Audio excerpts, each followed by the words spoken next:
And so here is a fascinating case study. And one of the things that I always talk about is a negative reputation industry. So you have politics, negative reputation. Nobody trusts one. Nobody likes them. Real estate agents, negative reputation. Car salesmen, negative reputation. Contractors. So you got Adam Carolla right now on TV doing To Catch a Contractor because there's a negative reputation about contractors. Plastic surgeons. On, again, cable, you have a show called Botched. A lot of plastic surgeon promising transformation, botching the surgeries, leaving people in dire straits. And so one of the things that you really want to do is study those professions outside of real estate that are also negative reputation industries, where the people in those industries are doing something phenomenally well.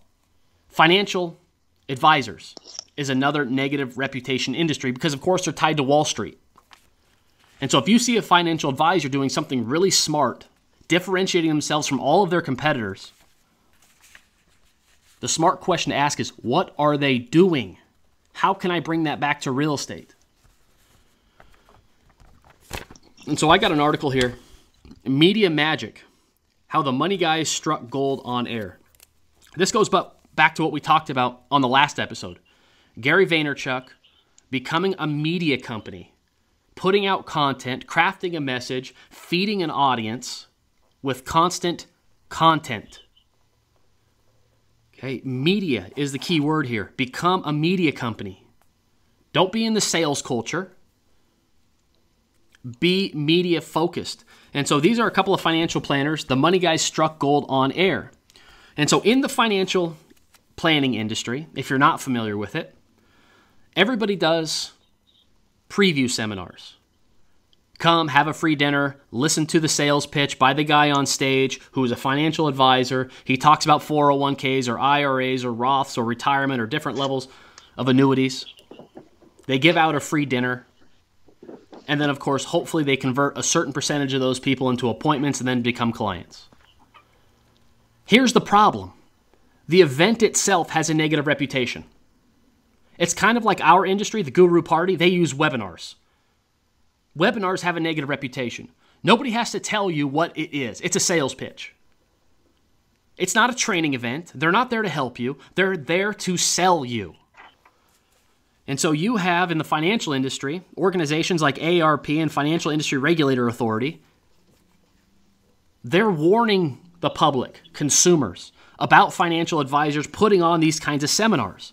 And they're seeing all of their advertising rates, response rates, their ROI, they're plummeting. Because, of course, nobody wants to come to these seminars anymore. You're seeing the same thing with the Guru Party in the real estate industry. The attendance level for these seminars, these pitch fests, it's plummeting. Why would you ever get on one? There's nothing valuable. You're going to be sold.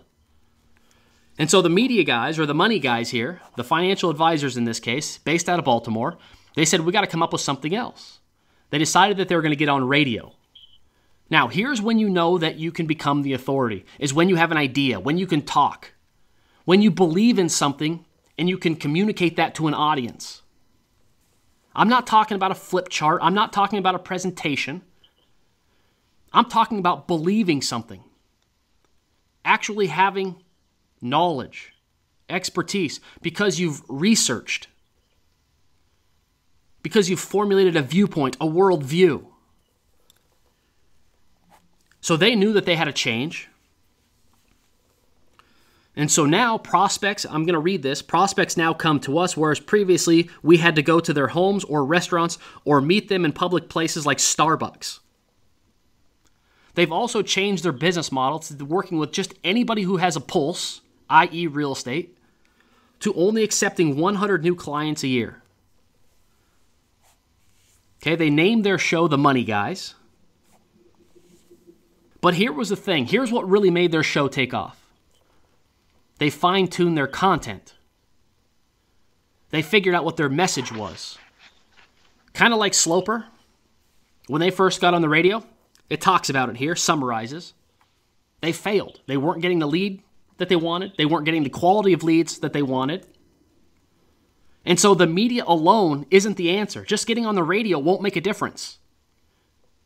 It's kind of like going to a fake gala or having some sort of alphabet soup behind your name, having another designation. You can't buy authority because it's something others perceive about you.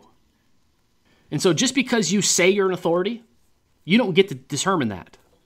But if you have a message, if you have a belief, if you have a conviction, and you fine-tune that content, and now you put it out into the world using radio or another medium,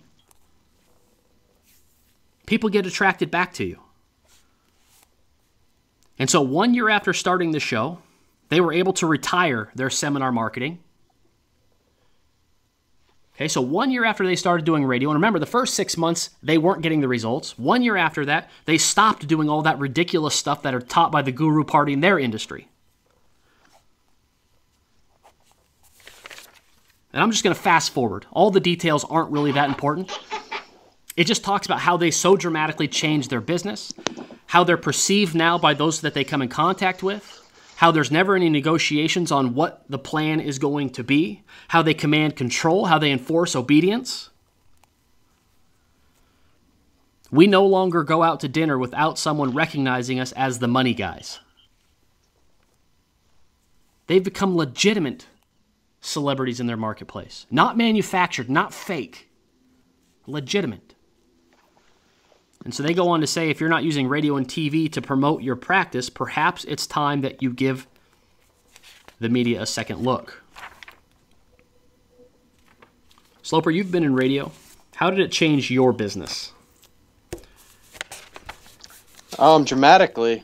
I mean, it made me reinvent myself altogether because I actually realized that I had to put in about 10 times the work of what I was doing just in my regular business because I actually had to prepare for a show. I had to, create new content and topics and guests and, everything down the line. So from that perspective, it made me on top of my game every single day, which I think is important. I mean, I feel like if you're not, every day working on researching, gathering more knowledge and intel and from other businesses, not just from your own industry, then you're probably failing. And then from the consumer perspective, I just gained immediate credibility, right? But because it's easy to go on to a radio show where somebody interviews you and you talk for 5 minutes. Like anybody can do that. They can give you a list of questions. You can prepare for that.